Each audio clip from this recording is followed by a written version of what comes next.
Pro Group Management. Workers' comp that works for you.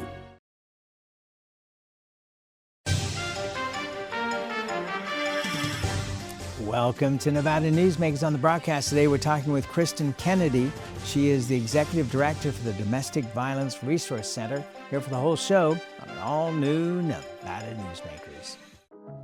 A power line is more than a power line. It's maintaining the bottom line for small businesses. It's keeping the assembly line moving for our workforce. For our brightest minds, it's meeting a deadline. It's on the front line with our heroes. And on the sidelines of the biggest games. It's a direct line to our loved ones. And it's a lifeline for the most vulnerable. There's a lot on the line. The trucking industry is the most resilient link in the supply chain. And for over 90 years, the Nevada Trucking Association has been the voice for the men and women in the trucking industry. From Carson City to Washington, D.C., we advocate for policies to protect our trucking companies and keep commerce flowing. Because Nevada's and America's prosperity is tied to trucks. There's nothing without trucking.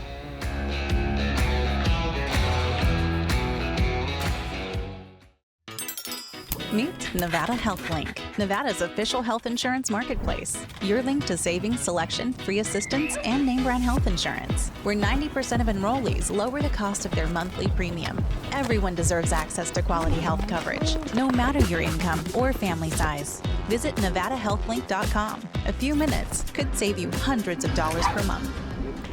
Nevada Health Link. Our plans are made for your plans. Fantastic cocktails and delicious food. It's a good time to eat. Over 500 hot slots plus electronic table games. It's a good time to play. Player rewards and big time jackpots. It's a good time to win. Ooh, your good time's a tamarack. This is Nevada Newsmakers. And back on Nevada Newsmakers, we are pleased to welcome to the program for the first time Kristen Kennedy. She serves as the Executive Director for the Domestic Violence Resource Center. They used to be called the Committee to Aid Abused Women. Why do we still need a center? Yeah, well, that's a great question. Unfortunately, the issue hasn't been resolved. We haven't been able to, break the cycle of domestic violence in our community. And just to kind of give you an idea of what's going on in our community in that regard, Nevada has consistently ranked in the top in terms of the number of incidents of domestic violence. I think right now we're second in the nation. And when I say that to people— Is that per capita? If you look at all the states, the number of incidents that actually occur. Really? Yes. Mm-hmm. So when I say that, though, people often say, well, Las Vegas, and I think that really dismisses what's actually happening here in our own community. And, in Washoe County, it's the second highest reported crime. We've seen a 22% average increase in the clients we've served over the last 3 years. And just recently, local law enforcement were putting out some numbers for 2024. Aggravated assault was up 15%, and they said that's attributed primarily to domestic violence. Is this COVID related, post-COVID related? Yeah, it's hard to say exactly what the one thing is. I think there are lots of factors that go into, the issue of domestic violence. For example? Yeah, so, when there's financial stressors in the home or any kind of stressors in the home, and people don't quite have the coping skills to deal with those. So if you're dealing with housing insecurity or job insecurity or high prices, and, that can unfortunately manifest in some horrible ways within the house. I do think, too, the reason that we're seeing an increase or such high demand for our services is because Nevada is a very transient state, and when you don't have a support system that's here, a family or strong friend group, you turn to organizations like ours to get that support. So I also like to think that we're doing a better job of educating people that there are resources in the community that can help them, and that stigma of, that domestic violence is this behind closed doors, a thing only for the family to know about. It's a secret thing. I hope that we're breaking down that stigma and that people are reaching out for help. It surprises me that, the numbers that you're quoting, but the increase, it just seems to be a stunning number. Mm-hmm. Mm-hmm. Yeah, and there possibly was some, a little bit of that with COVID, of seeing people just staying in their home, not really moving around for some time. And then after COVID, we see this influx, of course, but the fact that the numbers aren't necessarily going down, it's compounded too with, we did a lot of research in the past few years about this issue, just kind of trying to wrap our heads around the what's going on in our community. And we also see that the incidence of children present in domestic violence cases has risen, and that has been because of COVID, but that's also not going down. So 10 years ago, looking at our database, we had about 20% of the individuals coming to us had children, and now it's about 40%. So, and it's not changing; it's staying consistent. And you were mentioning earlier the cost of living seems to be a major generator of this, and to an extent that's understandable. Although nobody wants to condone, any kind of violence, let alone domestic violence. Right. You have a shelter right now, but it's woefully inadequate, it seems. Explain what you have and where we're heading. Right. So we do have a confidential shelter that has 5 bedrooms. It we can put 25 people in those 5 bedrooms. So you can imagine that if you're going through a very traumatic situation and we're having to double, triple up families in rooms, that can be really hard. This shelter has served us well for over 40 years that we've had it. I think the home was built in 1964, but it is a repurposed home. So it wasn't built with the intention of being a domestic violence shelter. And so, we have felt the strain. We have felt that our services could be more trauma-informed if we had better accommodations and more capacity. And so, all these things, what we're seeing in the community, and then the resources that we have that were just out of space, has led us to the point where we've realized we need to do something about it and make some changes. It just sounds woefully inadequate. I know that you also take space up at motels, correct? Yes. So we believe that we don't have a wait list. So we believe if somebody is needing to get out of a dangerous situation, that we need to be there and put them into a safe environment. And so we use motels to do that when our shelter is full, which is 90% of the time. And but when we do that, that's not a great solution either, because when it's a busy time of the year in Reno, it's hard to find motels to put them in, right? When we have Hot August nights or other events. It's costly to the organization, and it's very difficult to deliver trauma-informed services in a motel, and we lose a little bit of that, being able to make sure that the client is totally safe as well. So it's not the best alternative. Last year we placed 110 people in motels, but it's been up to close to 200 people in the past that we've had to place in motels because our shelter was full. And that is just not a solution at this point in time in booming Reno.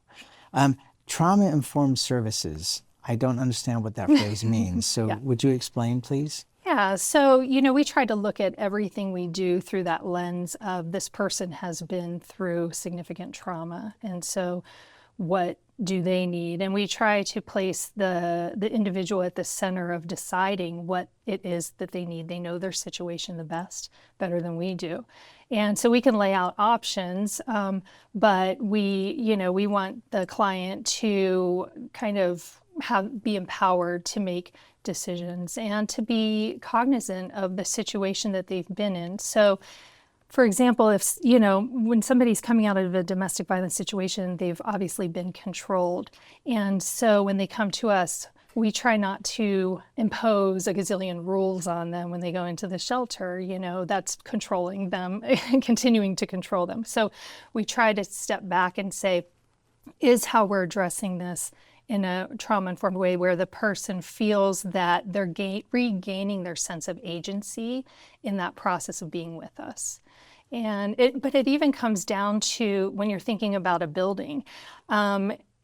When the individual's cooking dinner and they can't see where their children are at the time because of the way the building's structured. So, we think about those things too, sight lines to your children, because when you're in this vulnerable, scared situation, it's really important to have those things. So trauma-informed can be in so many elements of what we're doing as a program. What role did the police play in all of this? Yeah, so we have a great partnership with RPD, Sparks PD, the Sheriff's Office, and we are always getting referrals from the police, from the hospitals, other human services agencies. But I think law enforcement in particular, they have such a hard job when they're walking into a domestic violence situation, and they need to know what resources are available to them. Sparks PD recently implemented this system of doing a short lethality check with the victim. What does that mean? So basically asking some question to see how lethal that current situation is, and then responding to that, appropriately, so that they have at their fingertips these, I'm not sure exactly how many questions they ask, but they have a set of questions that now they're asking to say, do we need to get this person out of this situation immediately? What do we need to do here? And so we're a partner with law enforcement on that. We get calls all the time to our hotline to say, hey, we have somebody that needs to get out of the situation. Maybe they show up to a call and the abuser has already fled, but the person doesn't feel safe staying there for the night, so they'll call us. And what about the hospitals and doctors' offices? Is there detective work, as it were, on their part to figure out, is this a domestic violence situation? Because it may not show itself apparently, right? Absolutely, yeah. I think the social workers that work at the hospital do a great job of, and the medical staff as well, just kind of figuring out what's going on in the situation. And, they pass along our phone number. They sometimes call on behalf of an individual, but then we always have to speak to the individual, and we have a lot of rules around confidentiality and those sorts of things. But yes, we try to, work together as a kind of a community of support for individuals. I think that that's the only way that we're going to tackle this issue of domestic violence, is if we work collaboratively.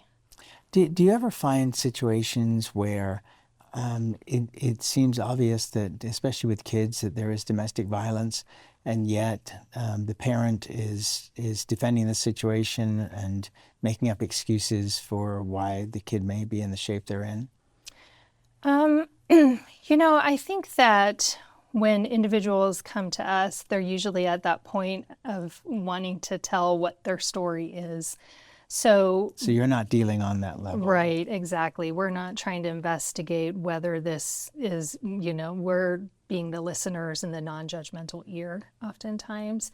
And our staff is trained to really, ask the right questions to get people to be able to feel comfortable telling us what's going on, because the more we know, the more we're able to help them develop a safety plan. And, it's not always the case that somebody's going to go into our emergency shelter, but our goal is always, when they come into our office, to give them some sort of education and options and resources. So when they leave there, whether they decide to go back to the abuser or not to go back, we can't make that decision for them, but at least then that they have more of a toolbox, I guess. How tough is that? It's very tough. That's the hardest part of our job, I would say, because you hear the story and you know what's going on. And even sometimes we get them in our shelter and they go back, and, it's a complex issue. There's a lot of feelings around, confusion, because there's feelings of love and pain, and then insecurity of resources, going back to the hardship of, if things are expensive here and the financial stress, people being worried about their resources or if there's children involved, and then you compound that too with somebody who's been abused and may have like that diminished kind of confidence and sense of agency. So all those things kind of together make it very difficult for somebody to leave and not go back. I think we have to understand how brave people are when they walk through our doors and, just help them along in that journey to the next step. How many incidences, percentage-wise, do you have a recidivism of where people go back into that same situation that they were trying to escape from? Yeah. The average, unfortunately, is about 7 times it takes to leave a situation. It's got to be heartbreaking. It is heartbreaking. It's just so complicated. All right, let's take a break. We'll come back more and some positive things coming up with Kristen Kennedy. She serves as the Executive Director for the Domestic Violence Resource Center here in Reno. We'll be right back. The Nevada Builders Alliance has been protecting the interests of the construction industry for over 50 years. Our programs save members thousands of dollars every year and allow them to provide much-needed benefits to their employees.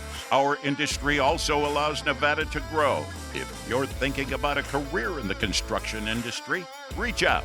And if you haven't thought of a career in construction, what are you waiting for? We are the Nevada Builders Alliance.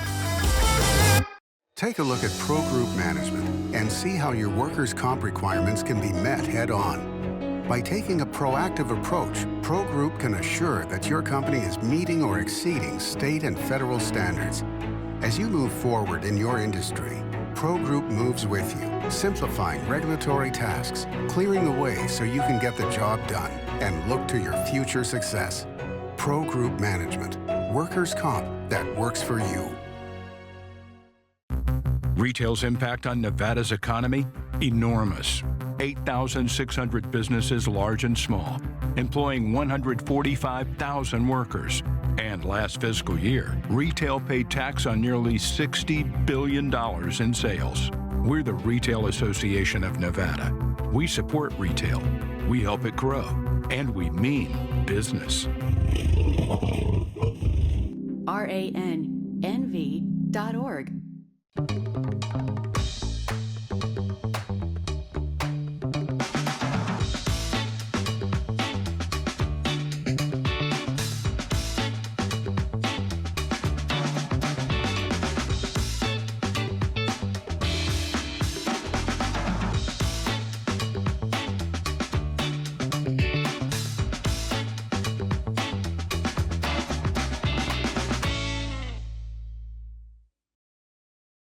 This is Nevada Newsmakers.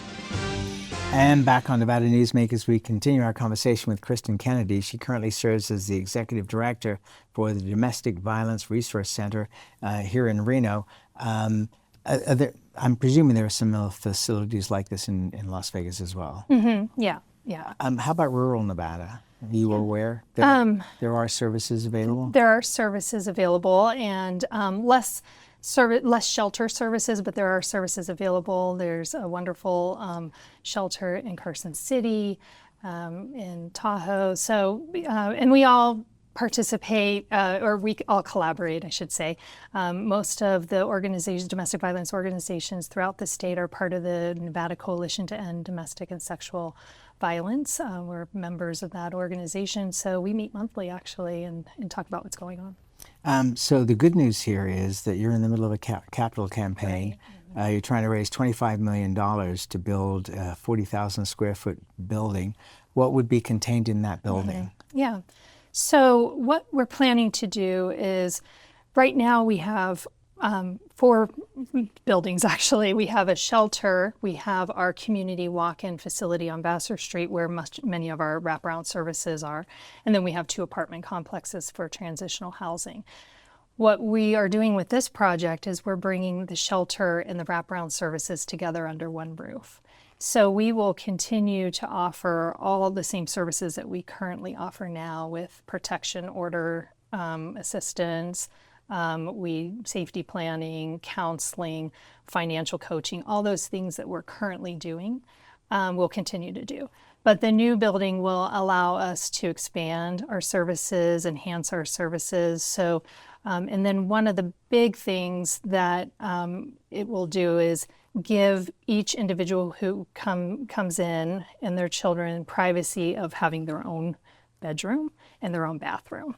And I think when you are in that traumatic state and you need some reprieve, you need to feel peace, you need some calmness and security, it's important to have that space to yourself to go back to your own bedroom and bathroom and try to start thinking about, rebuilding your life. And so this new shelter will give people that privacy, but yet it will have the communal living spaces that we currently have in our shelter, because it's also important that people have that sense of connection with others and belonging.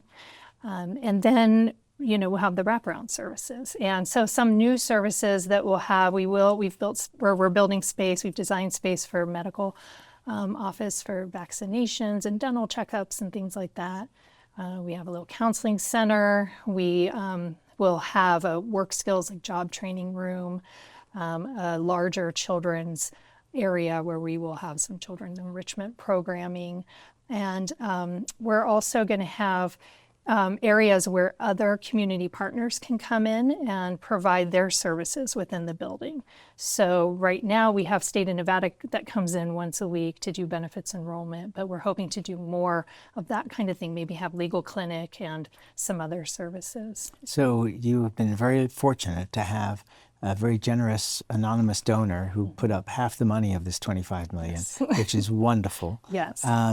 And how is the rest of the fundraising going, and how are you doing it, and how can people contribute if they would like to? Yeah, well, first off, we're so grateful for that generous gift, and that really kind of got us going. And we've had some other major donors step in that kind of quiet phase of your fundraising. So we officially launched the campaign publicly on April 2nd. And since then, we've been doing pretty well. We have, with some in-kind donations, $17.2 million raised towards our $25 million goal. We continue to talk to other funders. So we are talking to local foundations, individuals.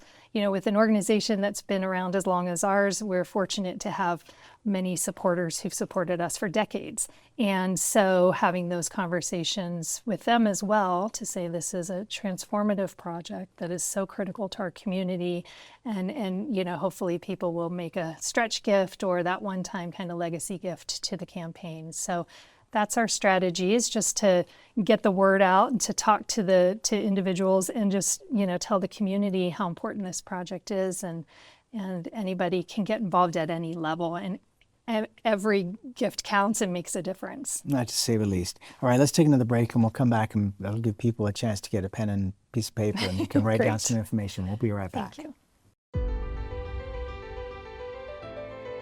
Welcome to Story County, where history meets innovation, and a pioneering spirit continues to shape our future.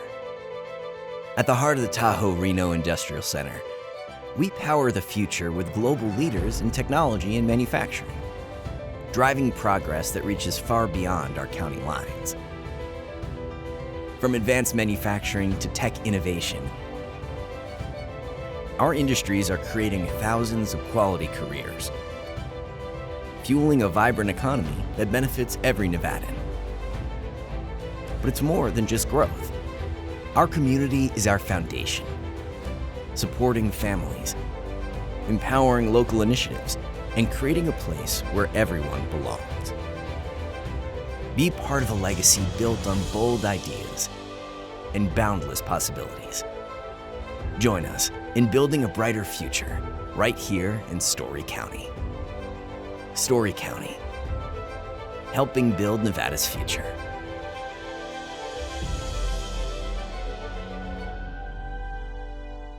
As you know, Reno is booming. Toll's development company is helping it grow with insightful design and development, building community with every project, adding beauty, adding excitement, emphasizing our shared humanity. Reno is becoming bigger. Toll's development is helping it become better, more livable, more enjoyable. To learn more, go to tollsdevelopment.com. tollsdevelopment.com. Welcome to the Winnemucca Big R. Hi, I'm John Walker. Welcome to Big R Lovelock. Hi, I'm Rich Martin. Welcome to Fallon Big R. My name is Braden. Welcome to Big R Fernley. Hi, I'm Kelly. Welcome to Big R Sparks.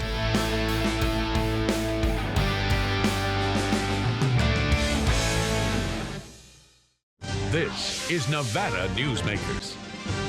And back on Nevada Newsmakers, we continue our conversation with Kristen Kennedy. She serves as the Executive Director for the Domestic Violence Resource Center. How do the people get in contact with you if they want to make a donation? Yeah, so our campaign is called Inside These Doors, Building a Home for New Beginnings. So we have a website called InsideTheseDoors.org. And you can go on that website and get a bunch of information about the campaign with how to give. And you can also just call us at 775-329-4150 or go on the Domestic Violence Resource Center website as well. And it's InsideTheseDoors.org. Mm-hmm. Well, the best of luck. It sounds like a wonderful plan, and you're going to be able to help a lot more people. And obviously, sadly, the need is growing. But we appreciate what you're doing, and we're glad you're here. Well, thank you for having me. You're very welcome, and we'll be right back. Each day, the Children's Advocacy Alliance partners with leaders, legislators, and families across Nevada to improve children's health, education, economic well-being, and safety. We recognize Nevada will be no better than the state of its children. Be a part of this change.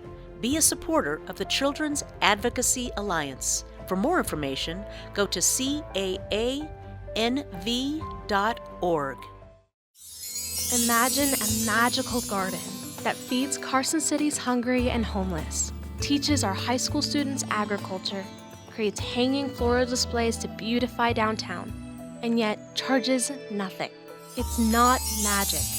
It's the Greenhouse Project. It's real, it's growing, and it needs your help.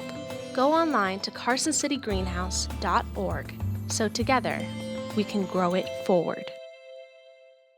Welcome to the Ahern Boutique Hotel, where luxury and warmth come together in the heart of Las Vegas. We take pride in offering a one-of-a-kind experience for both locals and tourists. Join us for handcrafted cocktails and an unforgettable experience. Joel's Chop House, the perfect place to savor views of the Las Vegas Strip. Satisfy your cravings at the Ahern Chocolate Shop. No smoking, no resort fees, and the parking is always free. The Ahern Luxury Boutique Hotel is your home away from home. Carson Valley Inn, it's your place for the good times. Carson Valley Inn.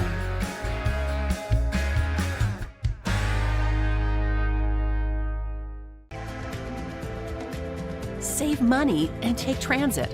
Did you know you can ride the bus all day for less than what it would cost you for a gallon of gas? Plan your trip now by going to rtcwashoe.com. You can always watch Nevada Newsmakers 24 hours a day at nevadanewsmakers.com. Thanks for watching and listening.